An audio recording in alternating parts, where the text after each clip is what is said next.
My name is Trevor Miller, and I'm 38 years old.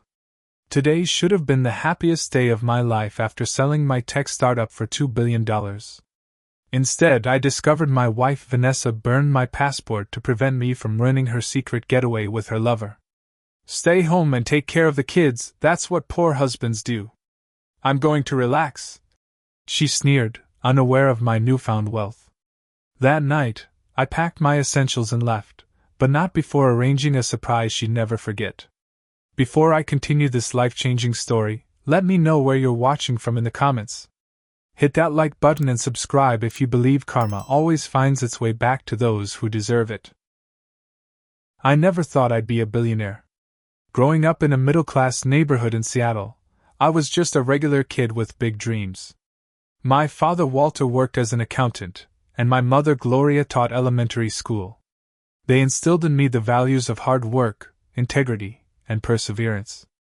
Those principles became the foundation of everything I would build later in life.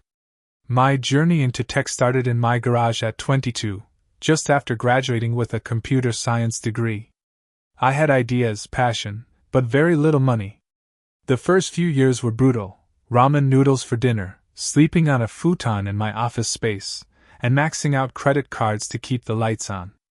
But I believed in what I was creating, a revolutionary cybersecurity platform that could protect small businesses from increasingly sophisticated attacks. I met Vanessa Chen at a local tech networking event when I was 26.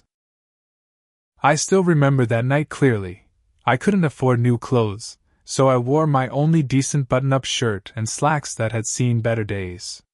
Vanessa stood out immediately, confident, stylish, and captivating.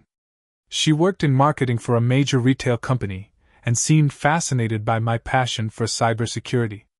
When she gave me her number, I couldn't believe my luck. "You've got something special in you, Trevor," she told me on our third date. "I can see it. You're going to make it big someday." Those words meant everything to me then. Someone believed in me, saw potential beyond my current struggles. We fell hard and fast for each other. Within a year, I proposed with a modest ring that cost me 3 months of savings. The wedding was small but beautiful, with just close family and friends at a local botanical garden. Our early marriage was happy. We moved into a small apartment, and Vanessa seemed content with our simple life. She supported my dreams and even helped with marketing materials for my fledgling company. When she became pregnant with our daughter Lucy 10 years ago, it was both terrifying and wonderful.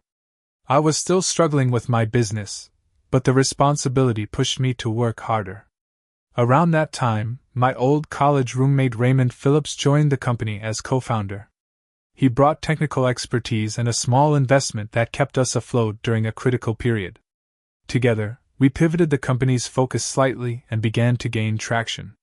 By the time our son Ethan was born 8 years ago, we were stable enough to buy a modest home in the suburbs.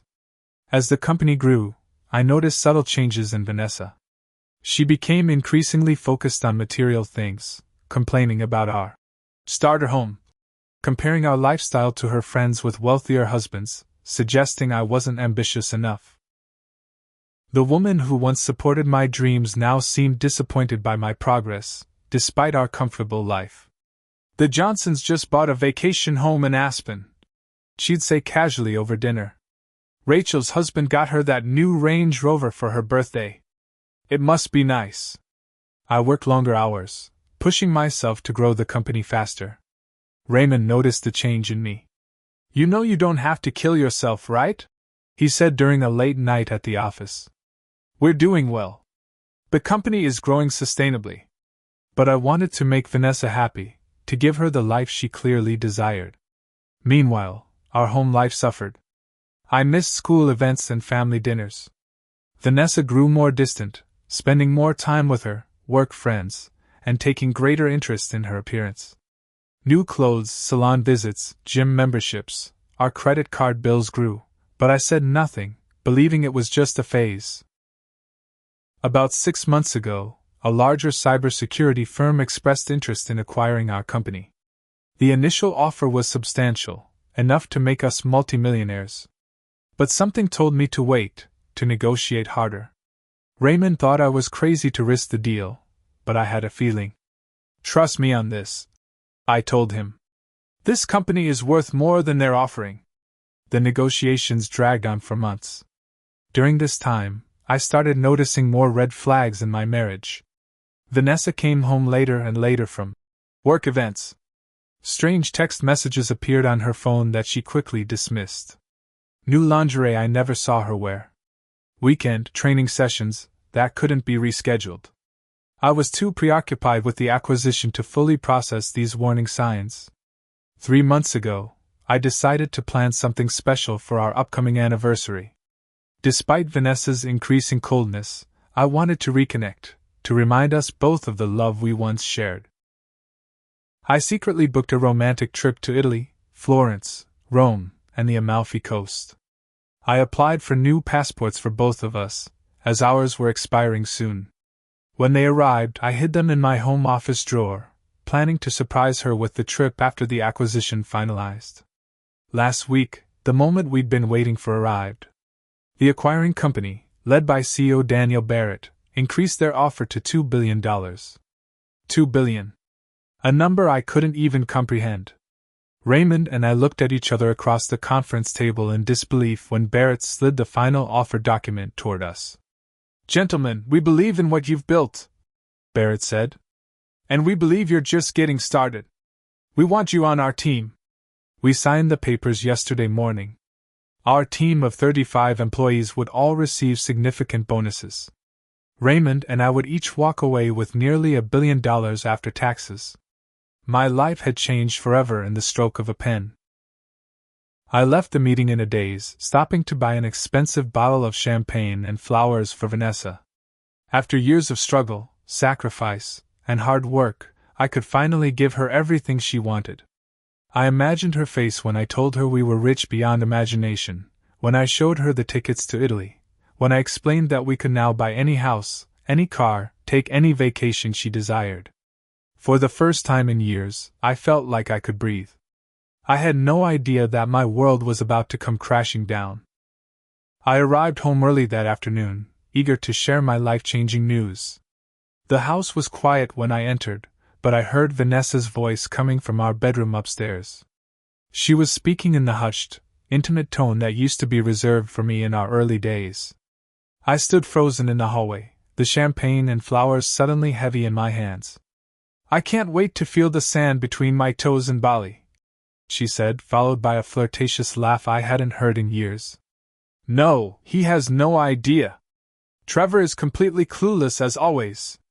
My heart pounded as I silently climbed the stairs, each step feeling like I was moving through quicksand. "2 weeks in paradise with you sounds perfect," she continued. "I've always wanted to go to Bali, and poor Trevor will be stuck at home with the kids thinking I'm at a marketing conference." I should have confronted her immediately, but something held me back. I retreated downstairs, setting the champagne and flowers on the kitchen counter. That's when I noticed the acrid smell of something recently burned. Following the scent to the kitchen trash can, I dug through coffee grounds and food scraps until I found it, charred edges of what was unmistakably my passport. Some pages were still intact enough to recognize my photo and personal information. A cold realization washed over me. Vanessa had deliberately destroyed my passport, my ticket to freedom, my ability to travel. She had literally burned my opportunity to move freely in the world while planning her romantic getaway with another man. I heard Vanessa coming down the stairs and quickly covered the burned passport with paper towels in the trash. I needed to hear her explanation, to give her a chance to come clean. "Trevor! You're home early," she said, her voice shifting from surprise to annoyance in seconds. She was wearing an outfit I'd never seen before, an expensive-looking silk blouse and tailored pants. "I wanted to surprise you," I said, gesturing to the champagne and flowers. "I have amazing news." She glanced dismissively at my offerings. "That's nice, but I'm actually heading out soon. The girls are waiting for me." "The girls?" I asked, keeping my voice neutral despite the pain crushing my chest. "Yes, girls' night. I told you about it last week," she said impatiently, though she had mentioned no such plans. I decided to test her. Actually, I was hoping we could talk about our anniversary trip. I was thinking maybe Italy?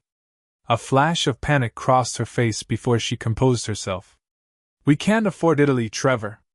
Besides, I need to work. The marketing conference in Phoenix is that same week. Marketing conference? I echoed. The one in Phoenix? Yes, I've mentioned it several times, she snapped. Maybe if you listened to me occasionally instead of working all the time, you'd remember. The lies poured from her so easily. I wondered how long she'd been deceiving me this way. Actually, I said, reaching into the trash and pulling out the burned passport, I was wondering if you could explain this. Her face hardened instantly, no pretense of innocence. The Vanessa I thought I knew disappeared, replaced by a cold stranger. You weren't supposed to find that, she said flatly. Clearly, I replied. Were you going to tell me you burned my passport? Or just let me discover it when I needed to travel? She crossed her arms defensively. You never go anywhere anyway. Your precious company keeps you chained to this city. That doesn't explain why you destroyed my passport, Vanessa. Her eyes narrowed. Fine. I have plans that don't include you, and I didn't want you suddenly getting ideas about coming along or surprising me. Plans with Carlos? I asked, the name coming to me suddenly from fragments of overheard phone conversations and text glimpses over the past months. The surprise on her face confirmed my guess before she could deny it. How long? I asked quietly. Long enough to know he's more man than you'll ever be, she replied cruelly. He's successful, ambitious, exciting. Everything you're not.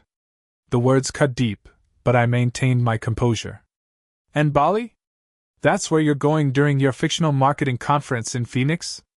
Carlos knows how to treat a woman, she continued, ignoring my question. He doesn't expect me to live like this forever, in this mediocre house with our mediocre life, while you chase some tech dream that's never going to happen. I looked around at our comfortable home, at the life we built together. It wasn't a mansion, but it was far from mediocre. We had everything we needed and more. What about Lucy and Ethan? I asked. Do they factor into your plans at all?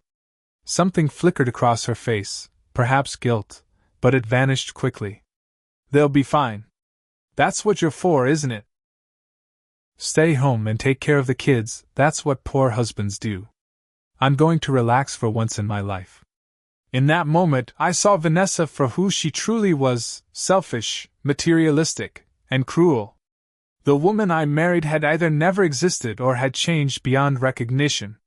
Most painfully, I realized she had no idea who I was either, my values, my priorities, what truly mattered to me. I need to go, she said, grabbing her purse. Michelle is waiting, and I'm already late. Michelle. Another lie. I wondered if her friend even existed or was just a convenient cover for her affairs. Go, I said quietly. Enjoy your evening. She paused, perhaps surprised by my calm reaction. Then she shrugged and walked out, not even bothering to kiss our children goodbye. I stood alone in our kitchen, the unopened champagne mocking me. The passport in my hands, burned, destroyed, useless, seemed the perfect metaphor for my marriage. After putting the kids to bed with extra stories and cuddles, I called Raymond. He arrived 30 minutes later with beer and a sympathetic ear. She burned your passport? He asked incredulously after I recounted the events. While planning a trip to Bali with her lover, I confirmed. Raymond shook his head. And she has no idea about the acquisition? About the money? None. I was going to tell her tonight. What are you going to do? I took a long pull from my beer. I honestly don't know. Raymond set his bottle down firmly. Yes, you do. You're going to protect yourself and those kids. This woman has shown you who she is, Trev. Believe her. He was right. The path forward was painful but clear. I needed to act decisively before Vanessa could do more damage. Call Walter first thing tomorrow, Raymond advised, referring to our financial advisor. Then you need a lawyer. A shark. I nodded, a plan already forming in my mind. She thinks I'm a pushover, that I'll just accept whatever she dishes out. Then she's in for one hell of a surprise, Raymond said, clinking his bottle against mine. For the first time that evening I smiled. It wasn't a happy smile, but one of resolution.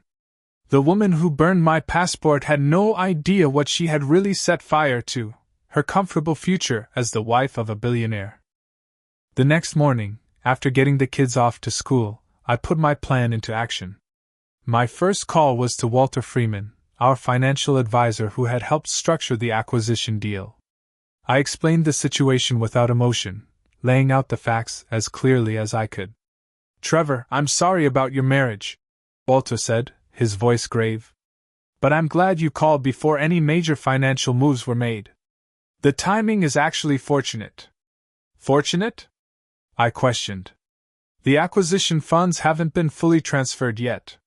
We have about a 72-hour window to restructure how those funds are received and allocated. We can set up protective trusts and separate accounts before Vanessa even knows about the money." My next call was to Olivia Carter, a divorce attorney recommended by Walter. Her reputation was formidable, fair but fierce, especially in high-asset cases involving infidelity. "Mr. Miller, I have an opening at 1 o'clock today," her assistant told me. "Miss Carter has been briefed on the urgency of your situation." While waiting for these appointments, I began gathering evidence. In our home office, I found credit card statements Vanessa thought I never reviewed. Charges for luxury hotels in town on nights she claimed to be with friends. Expensive restaurant bills for two. Lingerie purchases from boutiques I'd never heard of. A pattern emerged of deception going back at least 8 months. In her desk drawer, I discovered a burner phone, another shock. The messages between her and Carlos were explicit and left nothing to the imagination. Photos I could never unsee. Plans and promises made while I worked to provide for our family. Most disturbing were the messages discussing their future together, a future that apparently required my continued financial support but not my presence. Carlos Martinez. The name finally clicked. He wasn't just any man. He was Vanessa's boss at the part-time marketing job she'd taken 2 years ago. To have something for herself. The job that never seemed to pay much but required increasingly frequent evening and weekend hours. By the time I arrived at Olivia's office, I had a folder of evidence that made even the experienced attorney raise her eyebrows. "You've been thorough," she commented, reviewing the documents. "This will help tremendously. Now let's discuss the prenuptial agreement you mentioned." Early in our relationship, when my company was just beginning to show promise, my parents had insisted I protect my business interests with the prenup. Vanessa had reluctantly signed it, probably never expecting it to matter. "The infidelity clause is particularly relevant," Olivia noted, scanning the document. "It significantly limits what she can claim from assets acquired during the marriage if she's proven unfaithful. Will the evidence I've gathered be enough?" I asked. "More than enough," Olivia confirmed. "Now about the children. What are your goals regarding custody?" "I want them with me as much as possible," I said without hesitation. "They need stability. Vanessa is increasingly absent from their lives, even when physically present." Olivia nodded. "We'll file for primary physical custody with generous visitation rights for their mother. Courts prefer children maintain relationships with both parents, when possible." We spent the next 2 hours outlining strategy and next steps. Olivia would prepare the divorce filing immediately but hold it until our financial preparations were complete. From there, I went directly to Walter's office. He had assembled a team of financial experts who laid out a comprehensive plan to protect my new wealth. "We've created a structure that achieves several objectives," Walter explained. "First, significant portions will go into irrevocable trusts for your children's education and future. Second, we're establishing a charitable foundation that will receive 20% of the proceeds. Third, we're creating a new corporate entity that will hold your personal assets in a way that's protected from divorce proceedings." "Is all this legal?" I asked, concerned. "Completely legal," Walter assured me. We're not hiding assets. Everything will be disclosed as required by law. We're simply organizing your wealth in the most advantageous structure before it technically becomes marital property. My next stop was my parents' home. I needed their help with the children during what would undoubtedly be a turbulent transition. She did what? My father exclaimed when I explained about the passport. My mother, always the calmer of the two, placed her hand over mine. What do you need from us, Trevor? I'm leaving tonight, I explained. I can't stay in that house another night knowing what I know. I need you to help with Lucy and Ethan until I get settled in a new place. Just for a few days. Of course, Mom said without hesitation. Those children are our world. We'll do whatever they need. With my parents' support secured, I made 2 more essential stops. First, to a passport agency where I applied for an emergency replacement passport. The agent was sympathetic when I explained my original had been accidentally destroyed. With the expedited service, I would have a new one within days.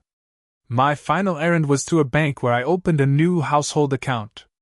I transferred enough money to cover 3 months of regular expenses, mortgage, utilities, groceries, children's activities, but not a penny more. Vanessa would have funds to maintain the household but not to finance her affair or escape with Carlos. By evening, I returned home to find Vanessa had left a note saying she was working late. Another lie. The house felt different now, less like a home and more like the stage set for a life that was no longer real.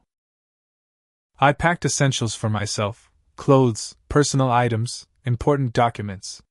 In my office, I wrote 2 letters, one for each of my children, explaining that I loved them more than anything and would see them very soon. I couldn't bear the thought of them waking up to find me gone without explanation, even though I knew Vanessa would twist my words however she chose. The hardest part was gathering photos of happier times: Lucy's birth, Ethan's first steps, family vacations when genuine smiles still graced our faces. These memories weren't tainted by Vanessa's betrayal. They were precious moments with my children that I would always cherish. As I worked, the pain that had been driving me began to transform into something else: clarity.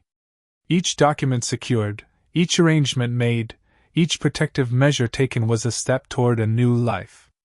A life where I wasn't defined by Vanessa's cruel assessment of my worth. Raymond called to check on me around 9 o'clock. Everything's in place, I told him. Walter's team has protected the assets. Olivia has prepared the divorce filing. I've arranged care for the kids. What about the surprise you mentioned? He asked. I explained the final element of my plan: the documents I would leave for Vanessa to find in the morning. Not just divorce papers, but evidence of her affair alongside proof of the $2 billion acquisition. The ultimate revelation of what she had thrown away with her betrayal. That's poetic justice, Raymond said with grim satisfaction. She burned your passport thinking you were trapped in a mediocre life. Meanwhile, you're about to show her the gates to that golden cage were never locked. After hanging up, I sat in my home office one last time, looking at the space where I'd worked countless late nights building a company that had finally succeeded beyond my wildest dreams. The irony wasn't lost on me, achieving everything I thought we wanted together, only to discover we wanted entirely different things. I was ready to leave, but first, I had to wait for Vanessa to return home. I needed to see her one last time, to confirm in my mind that I was making the right decision. Some small part of me still hoped there might be an explanation, some reason that could make sense of her cruelty. I heard her car pull into the driveway just after 11. This confrontation would be the final act of our marriage. Whatever happened next, there would be no going back. Vanessa entered the house, pretending to work as I'd done countless nights before. I heard her kick off her heels in the entryway and move through the kitchen, the refrigerator door opening and closing. Then her footsteps on the stairs. When she passed the office doorway, she paused, seemingly surprised to see me still awake. "You're up late," she said, her voice slightly slurred. The faint smell of expensive cologne, not mine, lingered around her. "Just finishing some work," I replied evenly, not looking up from my laptop. She hovered in the doorway. About earlier today. I may have overreacted. I finally met her eyes. Did you? Which part was an overreaction? Burning my passport or telling me I'm only good for watching the kids while you vacation with your lover? Her face hardened. You're not going to let this go, are you? Did you check on Lucy and Ethan when you came in? I asked, changing the subject. She shifted uncomfortably. I was just about to. Another lie. She hadn't even thought about our children. They miss you at dinner, I said. Ethan saved you a drawing from art class. It's on the refrigerator. Guilt flashed across her face briefly, but she brushed it aside. I work hard too, Trevor. I deserve some time for myself. Is that what Carlos is? Time for yourself? Her eyes widened slightly before narrowing. You don't know what you're talking about. I think I do, I said calmly. I know about the hotels, the dinners, the lingerie that I never see, the work conferences that don't exist. I know everything, Vanessa. Her posture changed as she crossed her arms defensively. So what if it's true? What are you going to do about it? We both know you need me. You need someone to maintain your perfect family image while you work yourself to death for a company that's going nowhere. I almost told her then about the acquisition, about the billions now secured in accounts she couldn't access. But something stopped me. This wasn't about money. It had never been about money. It was about respect, loyalty, and love, things Vanessa clearly didn't value. We'll talk in the morning, I said instead. You should get some sleep. She seemed thrown by my calm demeanor but took the opening to escape the conversation. Fine. Whatever. After she left, I heard her on the phone in our bedroom, speaking in hushed tones. I moved silently to the hallway, close enough to hear her words. He knows about us, she was saying. No, I don't think he has proof. He's too much of a coward to do anything about it anyway. Once I get the Bali tickets with his credit card, we'll worry about the rest later. Yes, I'll make sure he transfers the money for the mortgage before I leave. Each word cemented my resolve. The woman in that room was a stranger wearing my wife's face. The Vanessa I married, or thought I married, was long gone, if she had ever existed at all. I waited until her light went out, and her breathing became deep and regular. Then I moved through the house one last time. In Lucy's room, I sat gently on the edge of her bed, watching her sleep. Her face so innocent, so trusting. I tucked her favorite stuffed rabbit closer to her chest and whispered, Daddy loves you more than anything in this world. I'll see you very soon, my brave girl. In Ethan's room, my son was sprawled across his bed, one foot sticking out from under the covers. I carefully rearranged his blanket and smoothed his hair back from his forehead. Be good for Grandma and Grandpa tomorrow, buddy, I whispered. Daddy's not going far, and I'll always be here for you. Leaving their rooms was physically painful, like tearing away a part of myself. But I reminded myself this was temporary. Within days, we would establish a new normal, one where they understood that even if their parents weren't together, they were still deeply loved. Downstairs, I placed the envelope containing divorce papers on the kitchen table. Beside it, I left my wedding ring and a USB drive containing copies of all the evidence I had gathered of Vanessa's infidelity. I added a third item, a copy of the acquisition agreement with the final sale price highlighted. $2 billion. I took one last look around the house that had been my home for 8 years.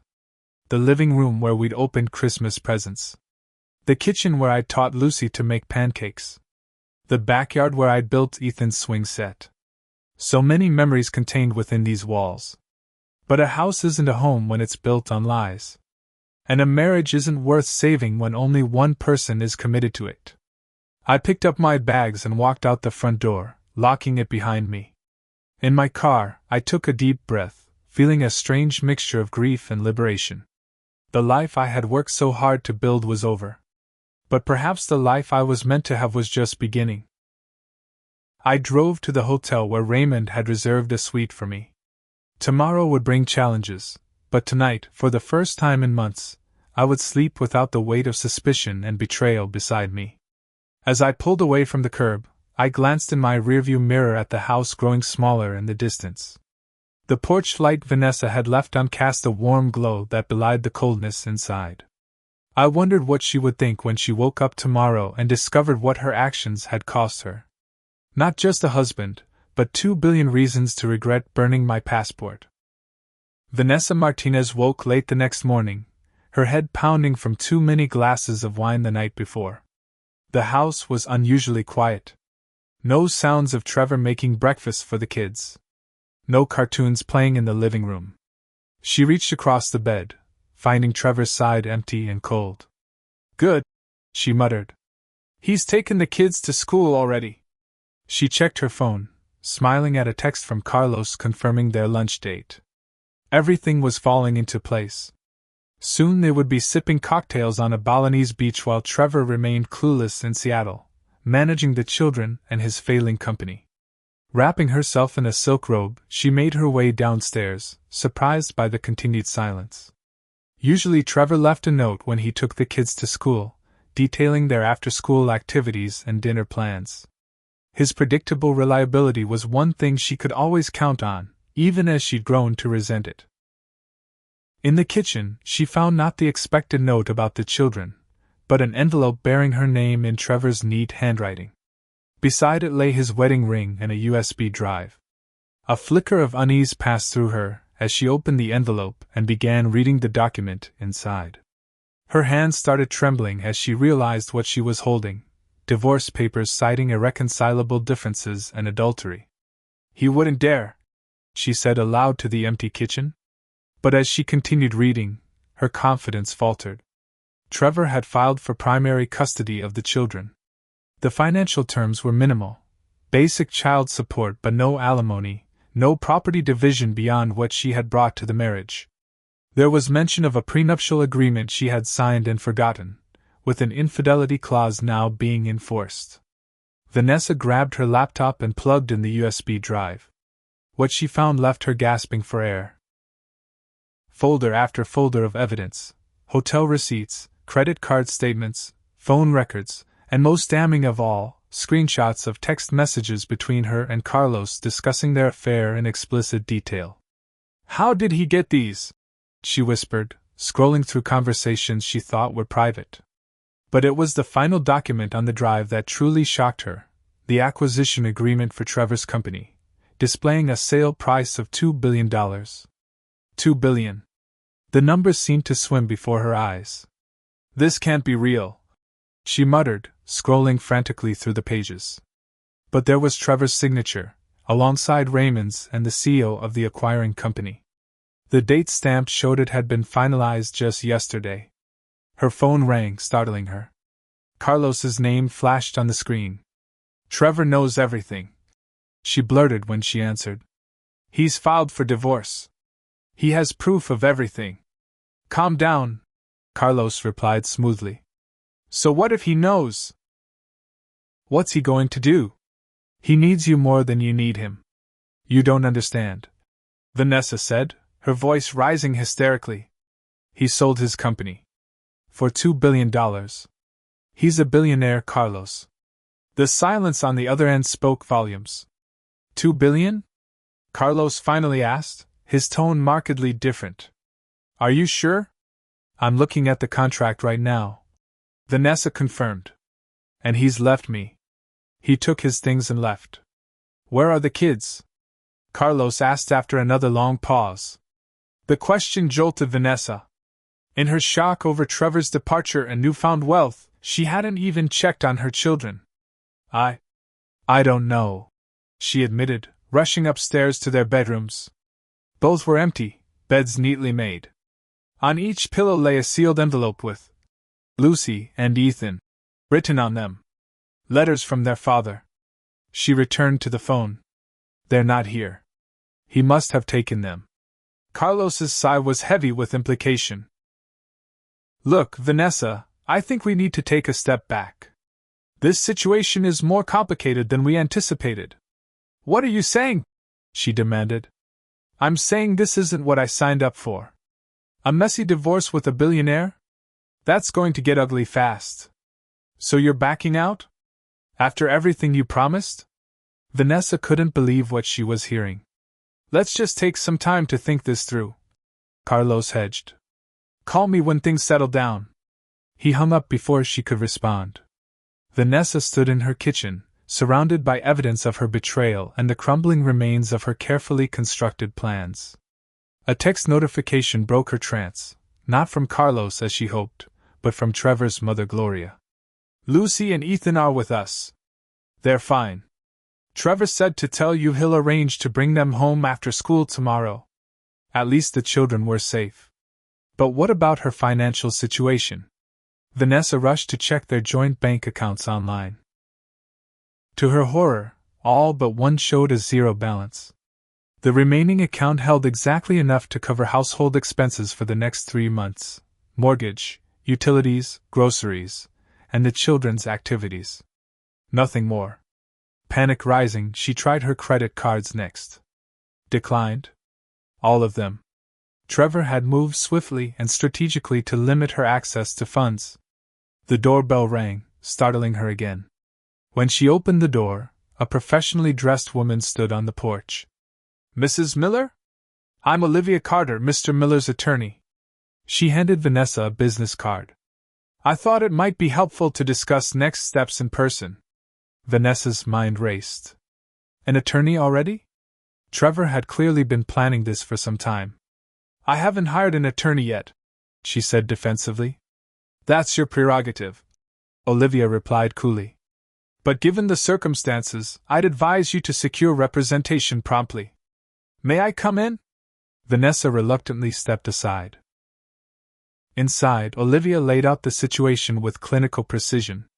Mr. Miller has provided substantial evidence of your extramarital relationship with Carlos Martinez. The prenuptial agreement you signed includes a clear infidelity clause that significantly limits your claim to assets acquired during the marriage.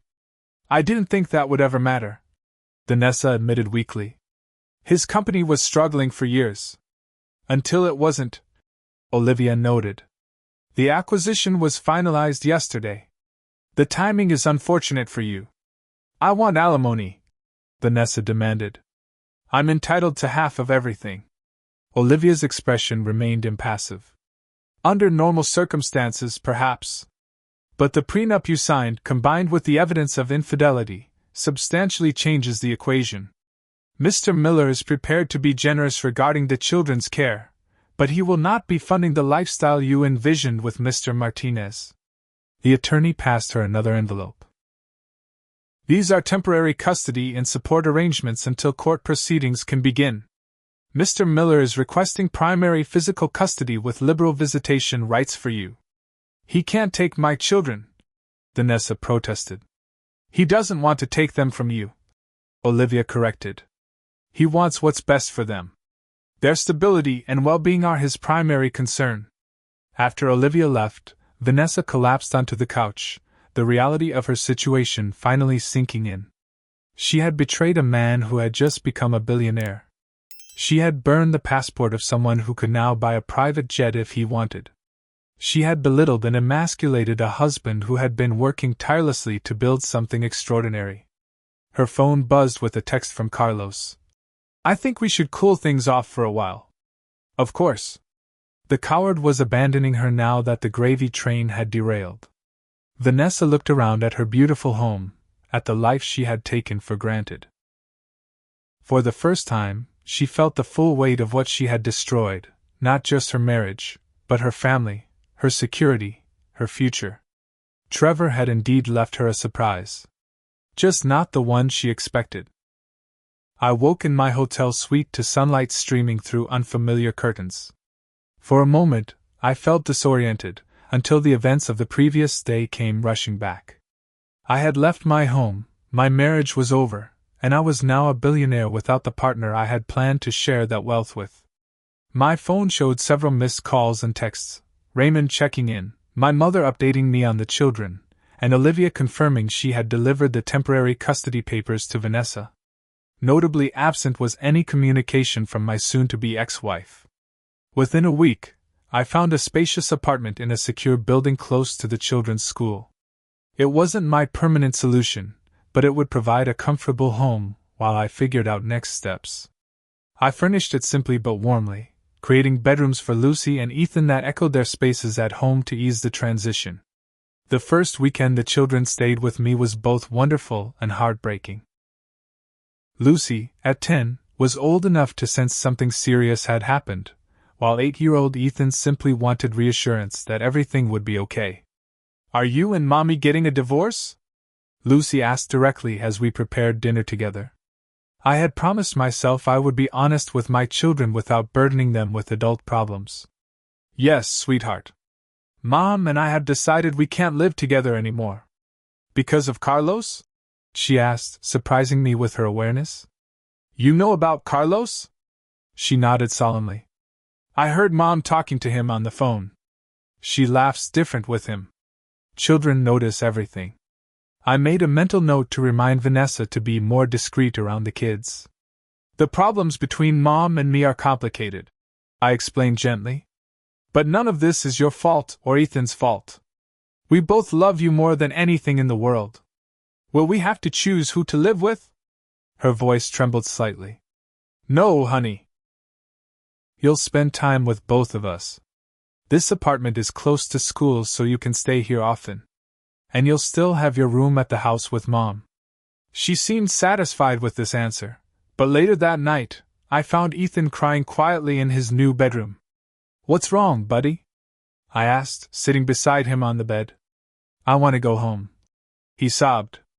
"I want everything back how it was." I gathered him into my arms, my heart breaking. "I know, Ethan. I wish things could be different too. Can't you fix it, Dad? You fix everything. Some things can't be fixed," I explained softly. "But we can build something new together. Something different but still good." As the weeks passed, we established new routines. The children stayed with me Monday through Thursday, then with Vanessa Friday through Sunday. This arrangement gave me time to work with my newly established foundation during the weekends while ensuring the kids had stability during school days. Vanessa, to her credit, seemed to be taking her parental responsibilities more seriously now. Perhaps losing unlimited access to her children had awakened something in her. Carlos had disappeared from the picture entirely, according to Lucy's casual updates. "Mom doesn't talk to Carlos anymore," she informed me one evening. "She said he wasn't a true friend." I kept my opinions on Carlos to myself. The children didn't need to hear their father badmouth anyone, especially someone their mother had been involved with. One unexpected development came from Vanessa's parents, Sherman and Margaret Chin. They had always been kind to me, and to my surprise, they reached out after learning about the separation. "We love our daughter, Trevor," Sherman told me during a difficult but necessary phone call. "But we don't condone what she did. You've always been a good husband and father. The children need all of us to work together now," I replied, grateful for their understanding. "And they will always be our grandchildren," Margaret added. "This changes nothing about how we feel about you and the kids." Their support meant more than they could know, especially as I navigated unfamiliar territory as a newly single father. At work, the transition continued. Raymond and I stayed on as consultants to the acquiring company, helping integrate our technology into their systems. Our team members, now wealthy from their acquisition bonuses, remained loyal and committed. "What will you do next?" Raymond asked me one afternoon as we left a consulting meeting. "Focus on the kids," I answered without hesitation. "And the foundation. I want to fund educational opportunities for underprivileged students interested in technology." "No thoughts of another startup?" he pressed. I shook my head. "Not right now. I need to be present for Lucy and Ethan. They've had enough disruption." The Trevor Miller Foundation launched quietly a month after the acquisition. We established scholarships, funded computer labs in low-income schools, and created mentorship programs connecting tech professionals with promising students. The work was fulfilling in ways accumulating wealth never had been. As summer approached, I planned a special vacation for the children and me, a week at Disney World, something they had always dreamed of. Vanessa surprised me by encouraging the trip. They deserve something magical after everything that's happened, she said during a rare civil conversation at a custody exchange. She looked different, less polished, more genuine somehow. The designer clothes and perfect makeup had given way to a simpler style. I wondered if this was closer to the woman I had originally fallen for, before status and materialism took over. The Disney trip was exactly what we needed, days filled with rides, characters, and ice cream, nights spent planning the next day's adventures.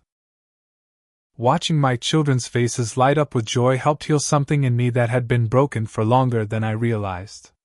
It was during this trip that I met Audrey Nelson, a kindergarten teacher from Portland vacationing with her sister's family.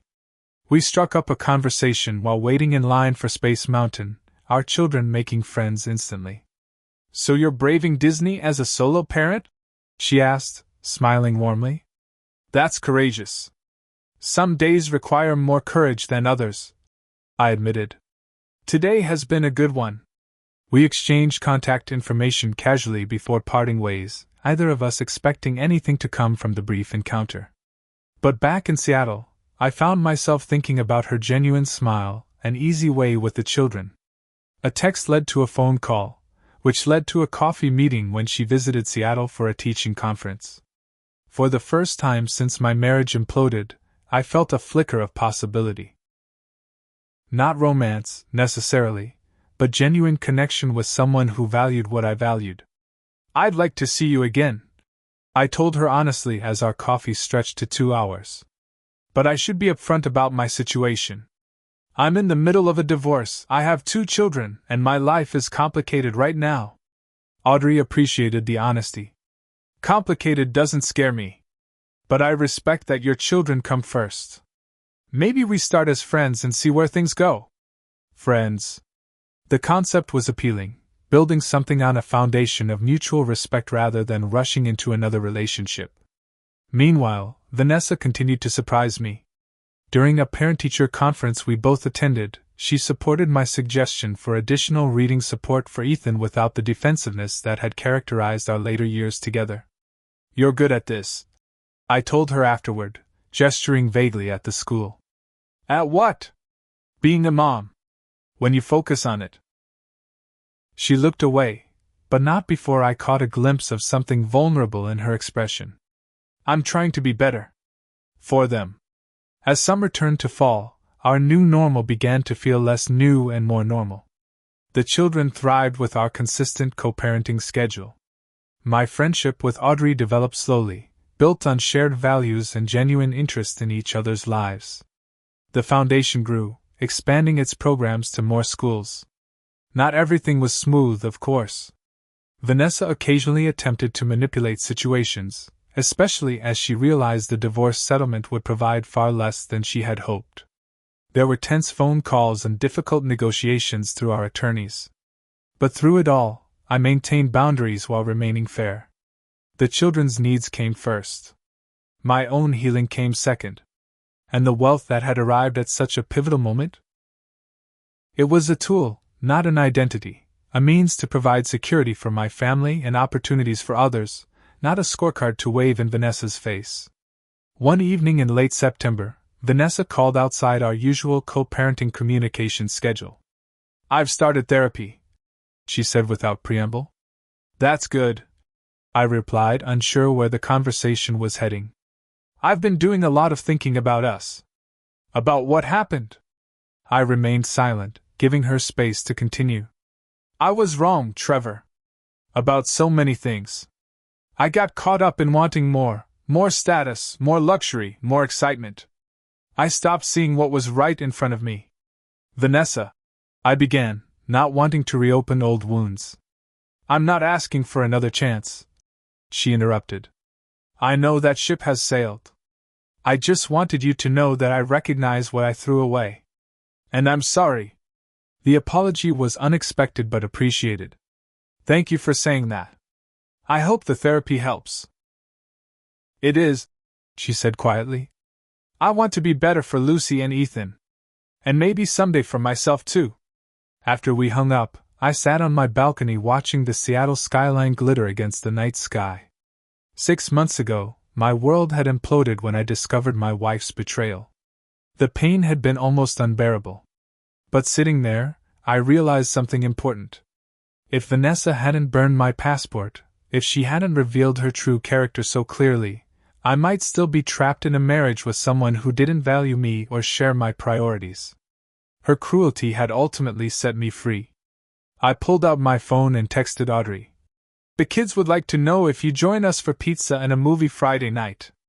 Her reply came quickly. "I'd love to. Tell them I'll bring the ice cream." As I looked out at the city lights, I felt genuine gratitude for the journey that had brought me here. Not because of the money, though the security it provided was undeniable, but because of the clarity it had given me about what truly mattered in life. My children. My integrity. My capacity to build something meaningful from the ashes of disappointment. Vanessa had burned my passport, never imagining I would find the courage to leave anyway. She had underestimated me in every possible way. And in doing so, she had given me the greatest gift of all, the chance to rediscover myself. 6 months later, I stood in the kitchen of my new home, watching through the window as Lucy and Ethan played in the backyard with our recently adopted golden retriever, Max. The house wasn't extravagant. I had purposely chosen a comfortable family home in a good school district rather than the mansion my wealth could afford. What mattered wasn't impressing others but creating a safe, loving environment for my children. The divorce had finalized 3 months earlier, with terms largely unchanged from our initial agreement. Vanessa received a settlement that ensured she could maintain a comfortable lifestyle, though not the lavish one she had envisioned with Carlos. Most importantly, our co-parenting arrangement had been formalized, with the children spending weekdays with me and weekends with their mother. "They look happy," Audrey observed, joining me at the window. Her visits had become more frequent, our friendship evolving naturally into something deeper. We were taking things slowly, mindful of the children's adjustment and my own healing process. "They are happy," I agreed.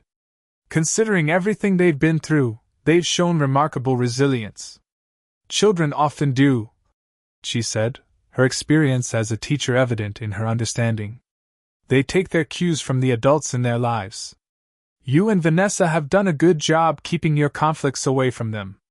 It hadn't been easy, especially in the beginning.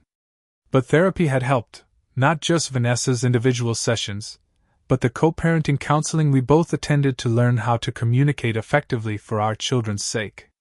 The doorbell rang, interrupting our conversation.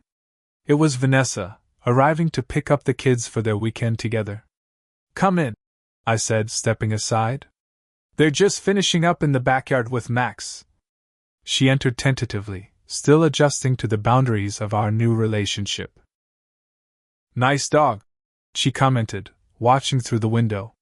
"When did you get him?" 2 weeks ago. The kids had been asking for a while." Vanessa nodded. "Ethan mentioned wanting a dog. I just didn't think." She trailed off, perhaps remembering how she had always dismissed the idea as too much work, too much mess. "Would you like some coffee while they finish playing?" I offered, maintaining the civility we had worked hard to establish. "Sure, thank you." As I prepared the coffee, I noticed how different Vanessa looked from the woman who had burned my passport a year ago. The designer clothes and perfect makeup had been replaced by casual jeans and a simple blouse. Her expression was softer, more genuine. "The therapy is still going well?" I asked, handing her a mug. "It is," she confirmed. "I've learned a lot about myself. Not all of it flattering. Growth rarely is." She smiled slightly at that. "My therapist says the same thing." She paused, cradling her mug. "I've been meaning to tell you, I'm going back to school. To finish my degree." "That's great," I said sincerely. "What field?" "Education. I'm thinking about elementary school counseling." The choice surprised me. During our marriage, Vanessa had shown little interest in working with children, despite being a mother herself. "What prompted that?" She considered the question carefully. "Watching you with Lucy and Ethan. How naturally you connect with them, how you really see them as people." I realized I want to develop that kind of meaningful connection, not just with our kids, but maybe help other children too. It was perhaps the most honest conversation we'd had in years. You'll be good at it, I told her, and meant it. Vanessa had many qualities that could serve her well in that role: intelligence, persistence, the ability to read people. She had simply applied those skills destructively in our marriage. The back door burst open as Lucy, Ethan, and Max tumbled into the kitchen, bringing energy and noise with them. "Mom!" Ethan exclaimed, running to hug Vanessa. "Did you see our dog? His name is Max, and he can already sit and shake." "I did see him." Vanessa smiled, embracing our son. "He looks very smart. Dad says we can bring him to your house sometime if it's okay with you," Lucy added cautiously, always the diplomat between her parents. Vanessa looked momentarily surprised, then nodded. "I'd like that. Maybe next weekend?" The children cheered, and even I felt a small weight lift.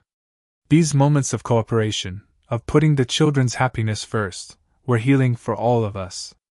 After the kids gathered their weekend bags and said goodbye to me and Audrey, Vanessa paused at the door.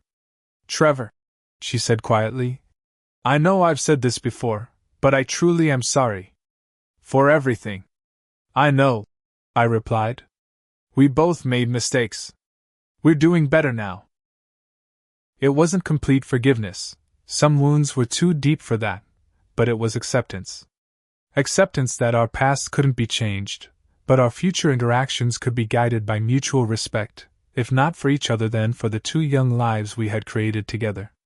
After they left, Audrey and I prepared dinner together, moving comfortably around each other in the kitchen like we'd been doing it for years instead of months. "You handled that well," she observed. "It can't be easy." "It's getting easier," I admitted. "A year ago, I couldn't imagine being in the same room with Vanessa without feeling angry or hurt. Now, I mostly feel nothing. Or maybe not nothing, just peace. That's what healing looks like," Audrey said, squeezing my hand gently. Later that evening, as we sat on the deck watching the sunset, I reflected on the journey of the past year. The betrayal that had seemed like the end of my world had actually been the beginning of a better one. Not because of the money, though the financial security provided freedom I had never known, but because it had forced me to rediscover what truly mattered. The Trevor Miller Foundation was thriving, providing educational opportunities to hundreds of underprivileged students interested in technology.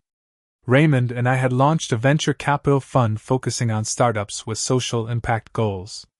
My relationship with Audrey was developing into something authentic and meaningful, built on mutual respect and shared values rather than superficial attraction. Most importantly, Lucy and Ethan were thriving. The transition had been difficult, but with therapy, consistency, and open communication, they had adjusted to our new family structure. They understood that while their parents no longer loved each other romantically, they were both deeply loved by each of us. "Penny for your thoughts?" Audrey asked, interrupting my reflection. "I was just thinking about how different my life is from what I imagined a year ago," I replied. "When I sold the company, I thought Vanessa and I would travel the world together, buy a bigger house, live this glamorous life. Do you regret how things turned out?" I considered the question carefully. "I regret the pain my children experienced. I regret not seeing the signs in my marriage earlier. But this life?" I gestured around us, at the modest but beautiful home, at the woman beside me who valued substance over status.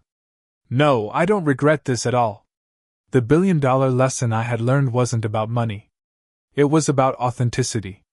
About recognizing your own worth independent of someone else's assessment. About building a life aligned with your true values rather than chasing external validation. Vanessa had burned my passport thinking she was trapping me in a life she considered mediocre. Instead, she had set me free to find a life of genuine fulfillment. Sometimes I wonder if I should thank her for that. What would you do if you discovered your partner had betrayed you in such a profound way? Would you have the courage to walk away and start over? Share your thoughts in the comments below, and if this story resonated with you, please like, subscribe, and share it with someone who might need to hear that even the deepest betrayals can lead to new beginnings. Remember that your worth isn't determined by someone else's assessment of you, but by the integrity and courage with which you face life's challenges. Thank you for listening to my story, and I wish you strength and clarity on your own journey.